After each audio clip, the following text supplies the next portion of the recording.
Hi there, Eric here. I would like to apologize for the quality of this episode. We had some connectivity issues and things did not go as planned. So please bear with us, and we hope to fix things in the future episodes. Thank you very much, and here you go.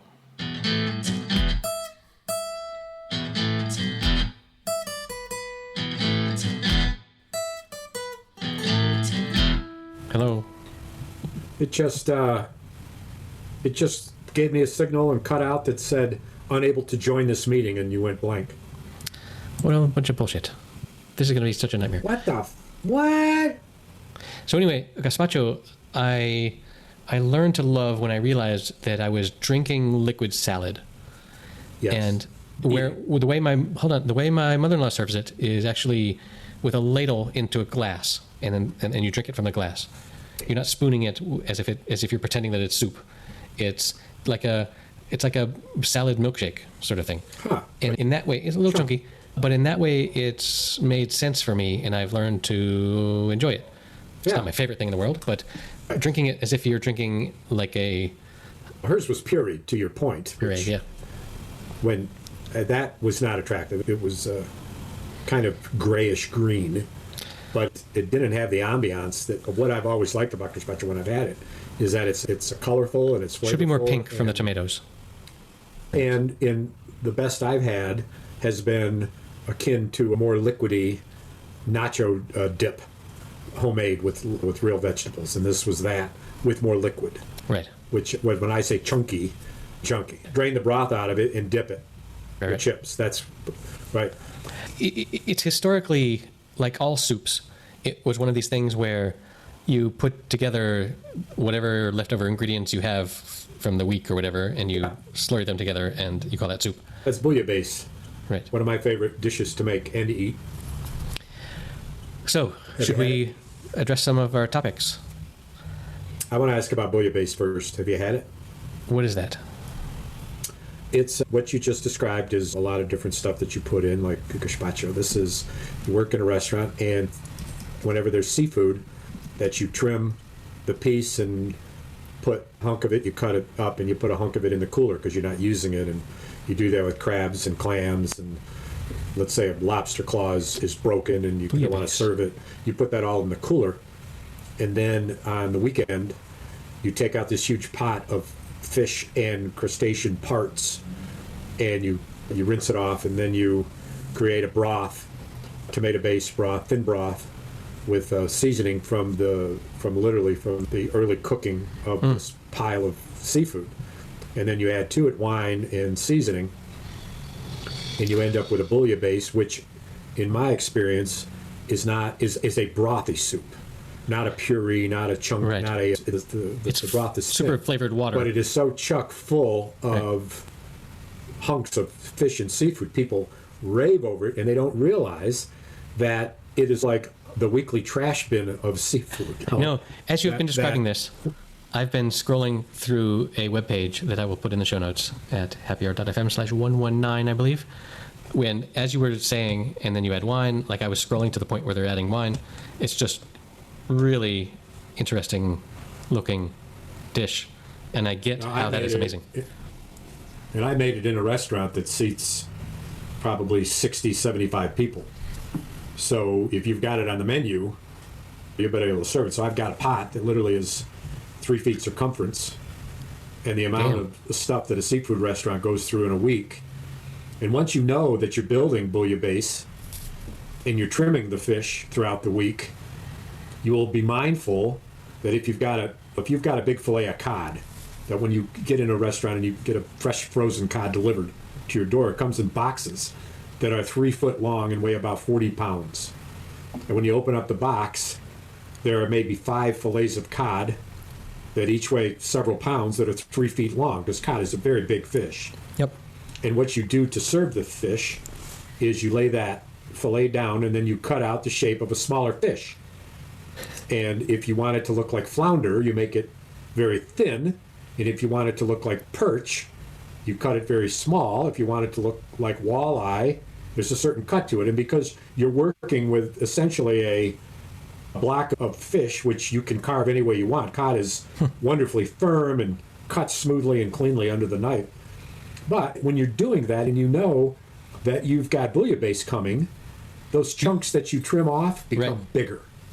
Indeed. And in the case of a lobster, let's say that I'm serving a lobster, which we serve with the claws in one dish, the lobster tail in another dish, and then a third dish is claw meat that comes in squares, about a pound each, of the same exact size hunks of Alaskan king crab, every one the size of kind of a large size cigarette. Mm-hmm. Maybe as big as your small finger, but about the same, just 3 inches long. Right, that long. So that when you serve it, you put it in a dish and bake it with a little cheese sauce and some butter. When they bite into it, it's nothing but pure king crab. Right. But when you're serving that, let's say that there's one that's broken. You don't want to serve a cylinder that's busted open. That's not the presentation you want. Indeed. So when you know you're doing bouillabaisse, your standard of what goes into the dish heightens. Indeed. Because you just assumed there were more second grade looks of the Alaskan. And then I used to get a guy come to my back door. This was always a thrill. This is very personal. 7 or 8 in the morning. And he'd knock on the back door of the restaurant. Open up the big steel door, and there's a fisherman with a stringer of about 8 fish, each weighing 5-6 pounds. And they're ocean trout that he caught in Tampa Bay that morning with his boat. Totally off the books. Right. under licensing and approval. That happens in here in my fishing village where I live, yes. I am the guy, I don't know what I would give him. I'd pay him well. And he'd give me that stringer fish, keep the stringer. And I'd go and I'd clean all those fish and I'd serve them until they ran out. And the place became known for having the occasional Saturday or Sunday special menu item of fresh ocean trout, which were so fresh that literally 4 hours before they were served at 11 o'clock, they were swimming in the ocean. Handed to me on a stringer. When you're cleaning those fish, you can make those fillets larger or smaller, and if you make the fillet smaller, guess what goes into the bouillabaisse? And on, you get the point. But when you're making bouillabaisse, it's got to serve 40 people. You could sell 40 bowls of bouillabaisse in the first 2 hours the restaurant was open, and then when the next round of people came in and the place turned over, so to speak, slowed down a little bit after the full lunch hour, and there were 20 people, and then again it would pick up at dinner. How long are you going to have bouillabaisse on the menu before you deep six it, is what it's called in the kitchen. Deep six. I don't know if you know that term. That's new to me. It's what you use that term to throw stuff out, right? If you got a report that sucks, you deep six it. The deep six is the size and the description of the trash can. Deep 6. It's not 6 feet. It's not 6 feet under. I don't know what 6 seems pretty small. 6 inches, 6 foot seems large. Maybe the 6 is just abbreviation for 666. Deep 6. Which ties back to your story about the devil incarnate from earlier. So whenever I order fish from the local grocer here, it's from the fishmonger department, and because I have no freaking clue about how to clean a fish, I always say, "No, you please clean it and take out all the bones." Oh, sure. And makes all the sense in the world. But they still have bones? They take a proper frozen fish and clean it. It's not even totally frozen; it's just lying on ice. But they always ask, "Hey, do you want the head and the bones and stuff, like in case you're making soup sometime?" And almost always I say no, but I totally understand that's a thing. And the thing is, if your fish is clean, and I used to rinse it in cold water, and I might squirt some lemon on it. If your fish is clean, and don't be so mean. And wash it. What? If your fish is clean, don't be so mean. Wow. Man, you are serve it to tonight. your queen. The queen doesn't eat no fish. Get that slimy shit away from me. I love it when people say, it doesn't taste fishy. Oh, well, does it taste chickeny? If that's the case, we'll just serve you chicken next time. Yeah. And fishy means what they really mean is say, it doesn't taste slimy. Right. That's what they mean. We recently had some... It doesn't taste... Yeah. We recently had some tuna, and proper tuna is very dry, and anyway, my mother-in-law served it to my kids and said, "Oh no, this is chicken." And I don't know if they really believed it, because she's known for not being all that honest. Yeah. But a liar. Yeah, well, so they call her. Yes. And she was like, "Hey, do you want more chicken?" But anyway, speaking of kitchens, I'd like to finish our discussion on Mildred Pierce. Oh, Because good. the last time, I've been thinking of- on our last episode, you had watched 3 of the 5, and I had watched 4 of the 5. And episode 4, as I had warned you, shit goes totally weird, and it was never... Okay.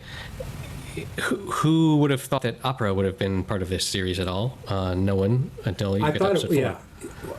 And it satisfied our intense curiosity as to what happened with the daughter's musical career. And you'll have to remind me of her name and her character's name, but her Vida. Vida. Or Vida. Yeah. And I would like to This much we apologize. knew. In our last episode, we kept saying Rachel Evan Wood, but her name is Evan Rachel Wood. Rachel's the middle name. Oh, So don't make that mistake. Evan Rachel Wood, Yes. with the emphasis on Wood. Evan Rachel Wood. No, Evan Rachel Wood. The emphasis on Rachel. Would she? I don't know. She was fabulous. This is what we I think knew. Evan She Rachel was would. going to be fabulous. She was going to be fabulous. And whatever was going to happen with that character was going to happen then. And we knew that from the end of episode 1. We knew, of course, going into the series that she played the adult Vida, Right. or the older Vida. We knew that. We didn't know how long the kid was going to hang around, but she was the most despicable. And we knew that the child. kid was a little, as you use the word, but I totally wholeheartedly agree that she was a little bitch. She was awful. She was and terrible. arrogant and put on airs and Mother, do you really What? think that you should be putting on a uniform? I'm above this bullshit. Oh, ye gods! What did she say? Oh, ye gods! And Like at something. that point, I would have been like, then you can just leave the house right now at age Well, she hit her. 11.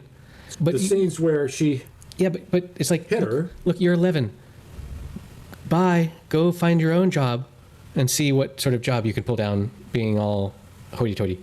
Anyway, so my hilarious, to me, anecdote about this is that Here we are. But we knew when Evan Rachel Wood came in, that was going to be a huge dramatic unveiling. And what we learned at the conclusion of the young Vida was that at the end of the 3rd episode, that mother became the victim of the child. And what had happened was Vida hit her. yes, And she cowered. And from that moment forward, she became a victim in a way that was excruciatingly painful for the viewer, certainly for me. I'm not used to characters who are so unbelievably stepped upon. And the heroine was so opposite of a superhero that it was an anti-hero, super anti-hero. Right. Yeah, yes, that was really painful to see and to watch. But I don't know. I would say that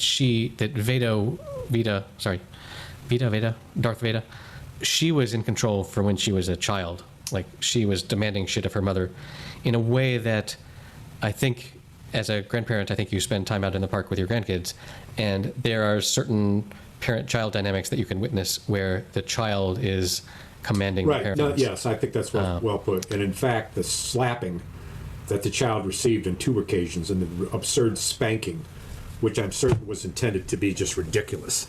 Having this smallish woman Right. and this largest child who has on not only pajamas but a robe, which meant that the small hand paddling had absolutely no physical effect whatsoever and was nothing more than humiliating for both people. But there was a switch in the 3rd episode where after she was hit, if she'd been hit in the 1st or 2nd episode, she would have beat the hell out of her. She would have slapped her around a little bit. By the 3rd episode, when she got hit, she didn't respond. But nonetheless, the child was in command for all the episodes. We never witnessed a strength coming from the mother, and we knew there was fucking trouble. Framing Vida in the window at the conclusion of the 1st episode, the back of her head, indicating for us that she'd overheard the terrible news of her mother being a servant, ye gods. And as the director said in an interview, we wanted you to wonder about this character who up until that time wasn't a real primary character, just the child, one of the children, of what was she going to have to do with this. And as it turns out, we connected that in our discussion with the fact of who the actress was for the elder one. And that's when we realized that it was very smart. And the whole, like, episode 4 of the 5 was when Vida, I forget what the actual conflict was, but she threw her out of the house. She said, "I'm moving." Oh no, she was trying to blackmail a lover, another rich dude into Sam. marriage and to claim that she was pregnant, such to get him to marry her with to the take mother his money. Who we met in episode. And so what I found really fascinating about that was, first of all, she said, "Oh yeah, mother, I've calculated how old I was when I was born and when you got married, so how is this any different?" But also, I loved the assumption that in 1931, if a man had knocked up your daughter, you could have him arrested and forced to marry. Like, there was this implication of, we're going to send the police to detain this man who has made my daughter pregnant and to more or less force the moral marriage of these two, which I found really...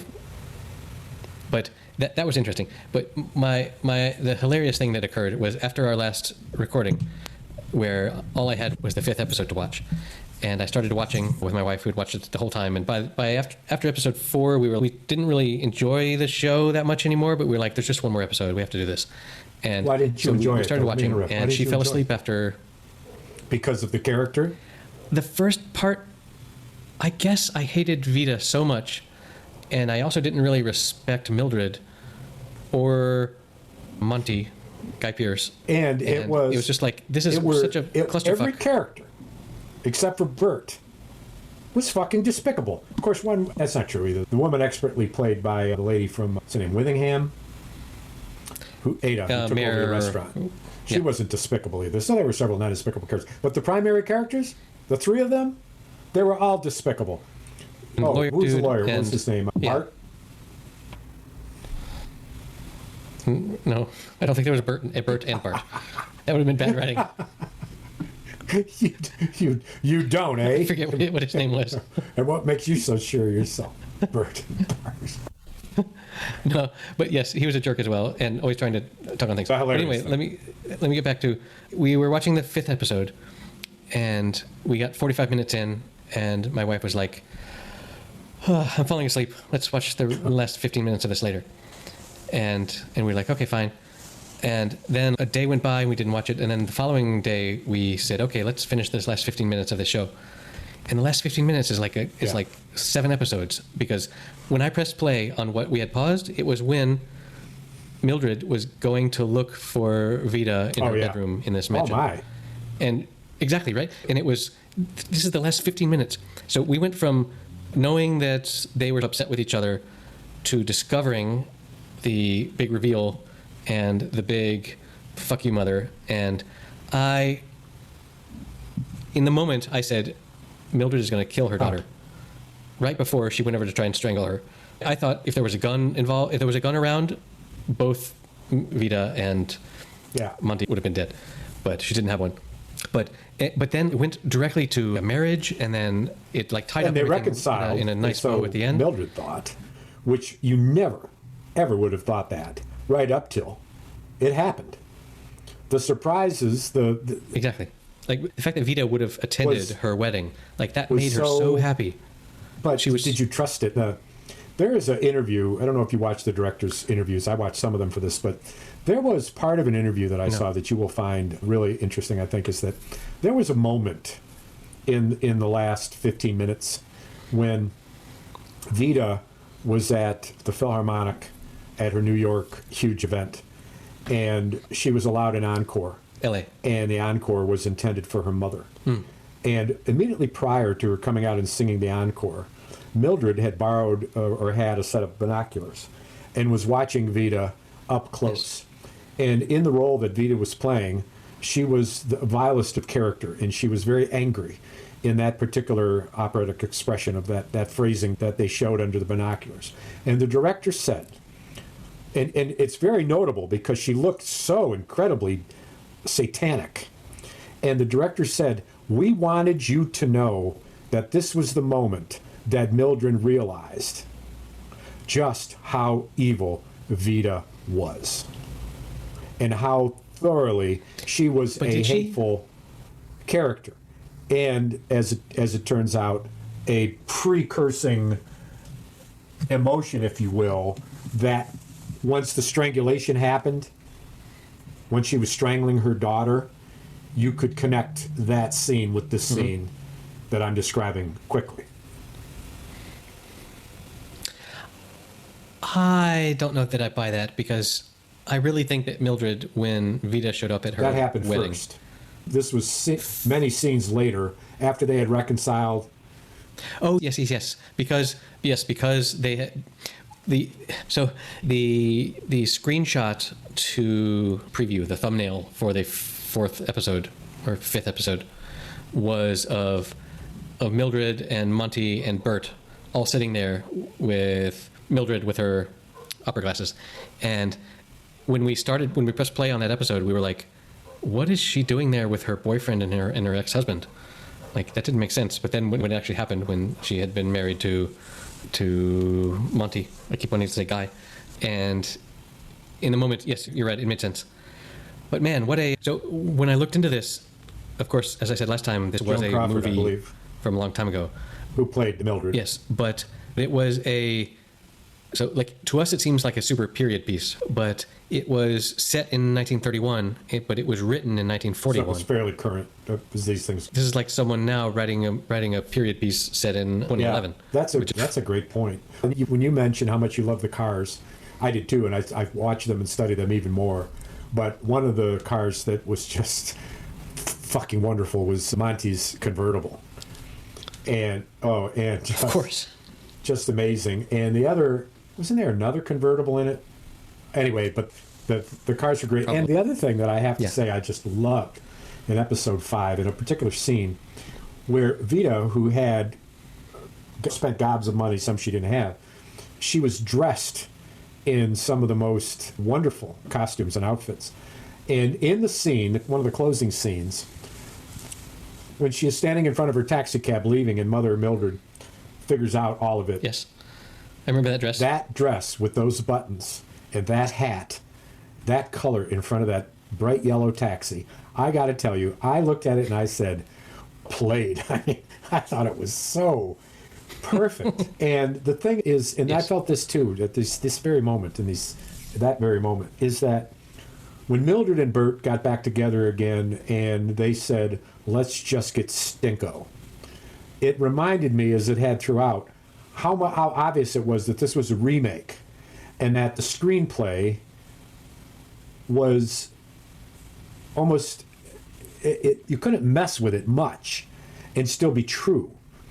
And it was at that moment, and leading up to that Mildred, who was so victimized and so, what's the word I want, just rolled over, just let it happen. Oh, it was so sad. And I didn't feel any joy for her and or Bert at the end. I didn't feel like, oh yes, it's a new start for them. I knew that it would torture her till the day she died, because she didn't even believe it herself. And when she said, let's get Stinko, that look wasn't one of joy. It was utter, absolute, paralyzing fear. So the movie ended on a terrible note. It's like ending on a tragedy. They wouldn't make a movie like that today. They would do a remake, as they did. They would, I don't know, name me a movie that ends in such a tragic probably not ending, where, like this. I don't know. I don't think of anything as grimacing as that. You preempted my question of, do you remember the last word spoken in the miniseries? Stinko. And that is Stinko, which is not a word used anymore. Did you see what I call was you the that famous sometimes.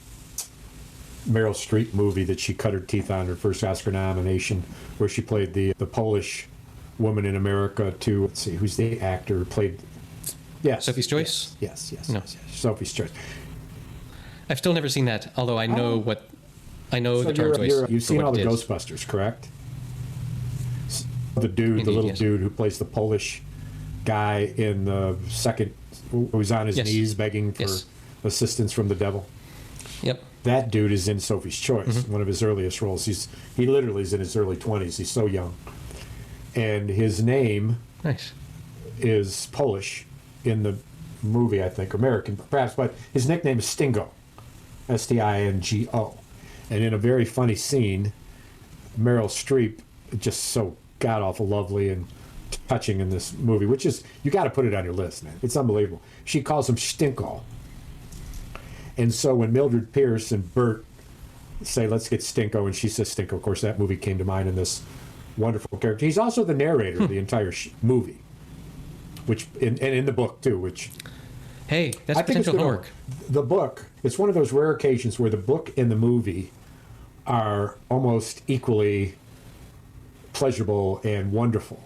But the movie, because of Meryl Streep, more than anything, and of course, I'm trying to think of the actor's name here, who played her artistic poet husband. Kevin Kline. Google it and figure it out. But Peter fabulous McNichol actor, made the movie even better than the book. But I read the book first, which is smart. I don't know. When you read the book after the movie, you can picture the people in the movie and the roles, and the book is actually a little easier to image. True. Right. Well, unless something else comes up, I might place that for... What was your other homework this week? Was Prometheus. Sophie's choice. Prometheus, the god who brang... You going to bring it? Hey, did you bring it? Yeah, I bring it. Are you sure you brought it? I don't see you bring it. The god who done brang fire. He's the god who done bring fire to the man, people. Yes. I watched it, and it's perfect for a prequel to Alien. I will give it that. It's not my kind of sci-fi scary movie. There are so many science holes in it that I had trouble. But this whole idea of this, it's very egotistical to think that what humans are was ever the initial goal for whatever planted life on this planet, because like it just makes no freaking sense. And actually, this is totally random, but my father this week shared with me a clip of Carl Sagan talking to Johnny Carson about how Star Wars was bullshit. This was like right when Star Wars had come out, and he was invited to be on the Johnny Carson show, and he said, look, they start with, this is a galaxy far away a long time ago, but it makes no sense that anyone at all would look remotely like we do, given natural selection and evolving and stuff. And he also called out, he said, it seems very weird to me that all the people in power are white-looking humans, and none of the creatures of other colors seem to have any power, which was like so he's saying on that his ears prejudice is in unique to wokeness the or whatever. human race? Why would he assume that? No, he's not saying it's unique to the human race. It's that the creators of this show, it seems so weird that all the people in power are the white-looking humans, and Chewbacca didn't even get a medal at the end. But anyway, going back to Prometheus, this idea that, and I love the initial premise of, because I love the initial premises of Dan Brown novels, where it's, wait, we've covered these caves in different places of the world where they could not have possibly interacted, and they're all drawing the same structure. Oh my God, this must mean something. Like, and did you like the billionaire scenario where unprecedented amounts of money could produce this incredible capability of exploration? What was your take on that? Seems pretty fucking reasonable, given that today Jeff Bezos that's space for what did you think of the 3 minutes? What did you think? He was there for 3 minutes. I watched Jeff Bezos' launch live. It was from ground to ground. It was 9.5, 10 minutes. That's like that's longer than any ride at Disneyland or anything. But yeah, and he shot himself up there with a couple people and came back down, and they survived, and great, and the rocket landed nicely as it should. But exploration, how did you like the actor who played the old billionaire? I did not recognize him at first when he was a hologram at the beginning, but I was waiting for that name on the credits to appear. And when he did later, were you surprised it was Guy Pearce? Hey, Monty. Did you had no?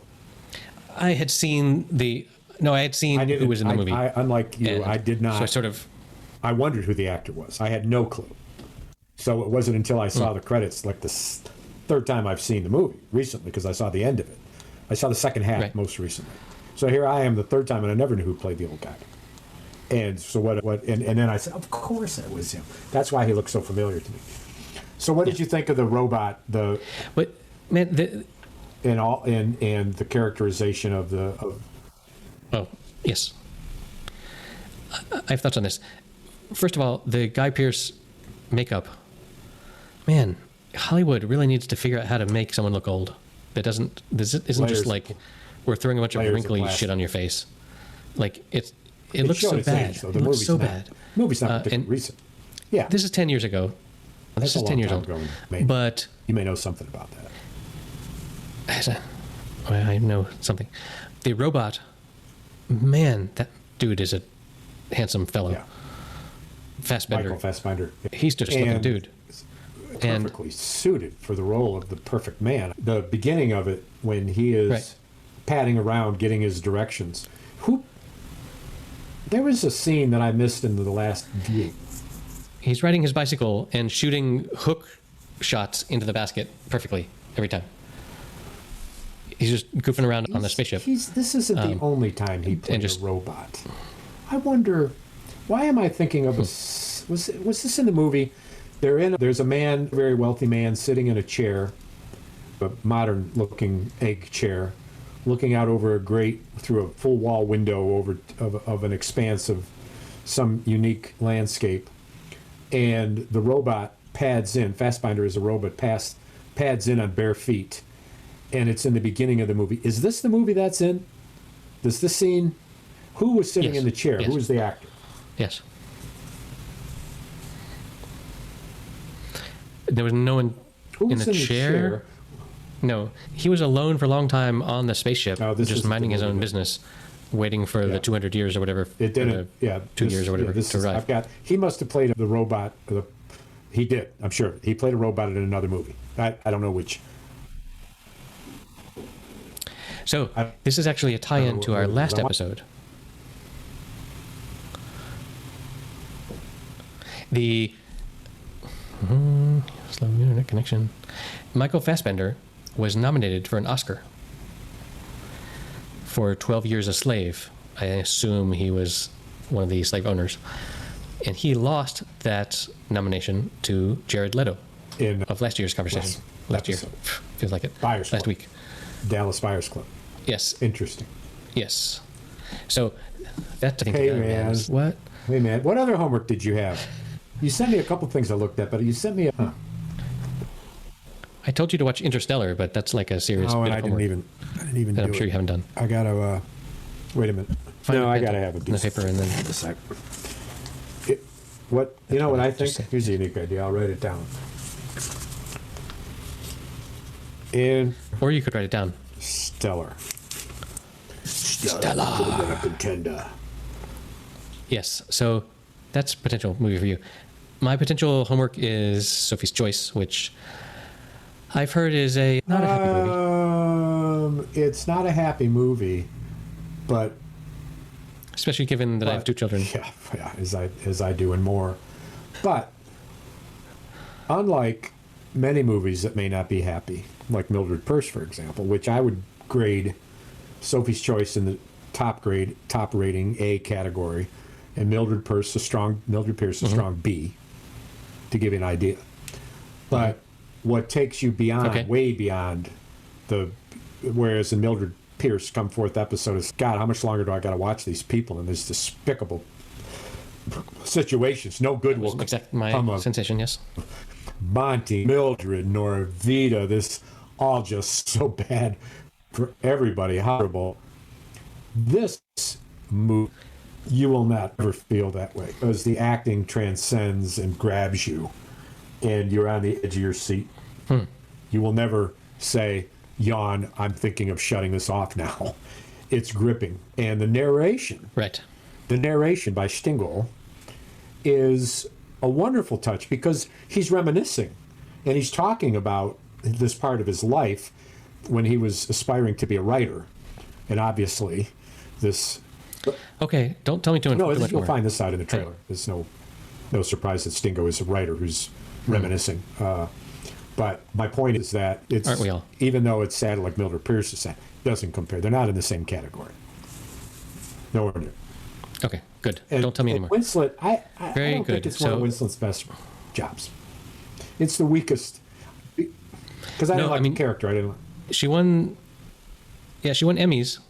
Many people in this won the miniseries Emmy for that year, but apparently there wasn't much competition. I sent you the awards that were won, but a quick fun fact: Michael Fassbender, living up to his name, he is now a European Le Mans series racer. He's a driver for Le Mans racing cars. That is wild. Isn't that wild? Who are the other race fanatics in the He's so fucking good looking industry? too. And he's married to the gorgeous Swedish actress that played Laura Croft in the most recent version of that video game turned I haven't seen it. movie series. That the first one of those was played by Angelina. Yes, I didn't watch it because of that. But yes. No, but the second one with this Alicia Vikander person is, I don't know, it's basically Indiana Jones. So but Indiana got hurt, and Harrison swapped. Ford is banged up, and they're now replacing him with digital, facially enhanced replacement actors. So it's not to delay the production. And there was a little hoo-ha about, God, I hope it's better than blank movie, which tried to do the same thing to such a bad effect. But as you've said, like his previous movie. Which one? Look, when you're 80 years old and you're doing an action flick, slow down. And he got hurt, so there you go. I'd get hurt too. But to get hurt as an 80-year-old is like stepping up from your chair the wrong way. Right. So, anyway, that's where that is. So we have had a bit of rain off and on for a while. One of my recent jobs was to go to a neighbor's house who had advertised in a little blog that the neighbors have hostas for free. Come dig them up. And I went to her house. She had more hostas. Hostas? With elephant ear-sized leaves and a very tall purple or white stem that shoots out of it with a nice flower on it. But they are a rooter, meaning they propagate by roots and knolls off the roots. And so when I dug these up, I had to cut through roots that were as thick as my wrist, almost as thick as my wrist, because they'd been there for so many years and they completely took over this space. So I went in there with my shovel and spade and cut out 20 of them, brought them home and transplanted them. That was a sweaty, wonderful time. I'll send you a picture of how nice. They don't look nice yet because they're just now done, but I had taken a big bag of fresh potting soil, mix it in with some topsoil and plant. Wait, a neighbor asked you to come steal my flowers. Blog, free hostas, just come and dig them up. We want them thinned, and anybody who could went. I was one of the few people who went, and I ended up taking 20 plants. To fight off some other and neighbors? Funny, the guy next door, he sees me loading him up, and back off, old lady. Old guy next door with a pair of dungarees and suspenders, which is pretty much what I had on, comes over and says, "Hey, I got a big one over here if you want another one." I said, "Well, I got a lot here." I barely lift I've got these two big containers. What a pickup line. Hostas you can barely pick up, stretching my back to get them loaded. I said, "I got a lot here." He says, "They're giant hostas." "Come on, they're giant hostas." "Let me show you." And I said, "All right, I'll like it." So I go back, and these hostas are 4.5 foot tall. The ones that I'm digging up are knee high. These are better than waist high. And I'm like, "Oh yeah, I'll dig one of those up." He says, "Oh no, I've got it dug up. It's right there. Just take one." So I took the root, which is the size of a bucket, and planted that in the center of my little patch. Wait, are you describing a hostage situation? Were you a hostage negotiator? She said, "You want more?" I said, "No more hostages will be taken."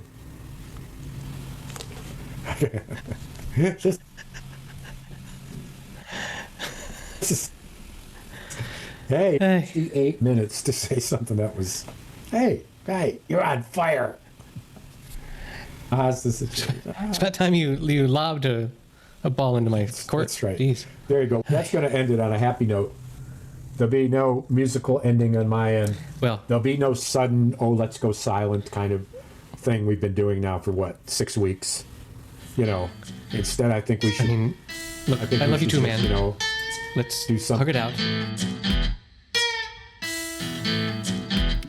Okay, that does it for episode number 119. You can find the show notes at happyhour.fm/119.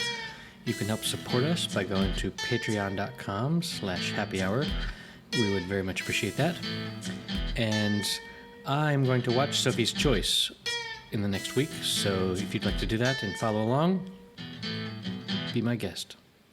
We'll see you next week. And we lost connection. Fantastic.